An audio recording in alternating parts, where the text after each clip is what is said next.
যে গোৰ্খা জনগোষ্ঠীয়ে ইমান দিনে আপোনালোকে কোৱাৰ দৰে আমি গোৰ্খা জনগোষ্ঠীৰ যিমান ভোট আছিলে আপোনালোকে আমাক ভোট বেংক হিচাপে ইয়াতে ব্যৱহাৰ কৰি আহিছে।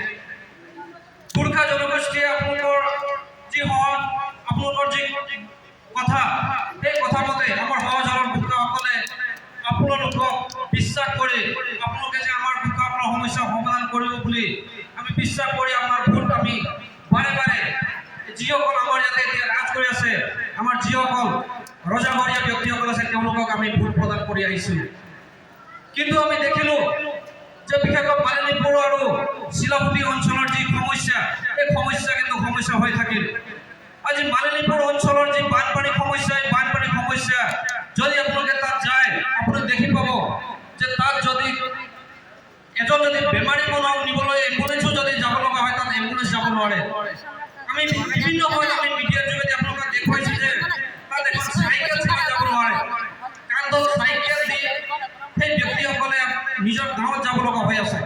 আজি এটা বিস্তীৰ্ণ অঞ্চল মালিনীপুৰ আৰু চিলাচুটি পঞ্চায়তৰ এই এৰিয়া।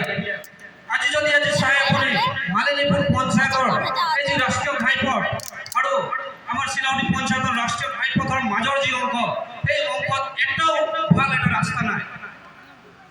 সেই অঞ্চলৰ গোটেই খেতি পথাৰ ধাননি পথাৰ গোটেই বাৰিষা সময়ত বালি পোত পেলাই তেওঁলোকে খেতিৰ বাবে সংগ্ৰহ কৰিব লগা হৈ আছে। তাতে বাৰে বাৰে ৰাইজসকলে তাত খেতি কৰে কিন্তু বালিয়ে গোটেই পোত পেলাই সেই ব্যক্তিসকলে আৰু কোনো ধৰণৰ তেওঁলোকে ক্ষতিপূৰণ আজিলৈকে পোৱা নাই।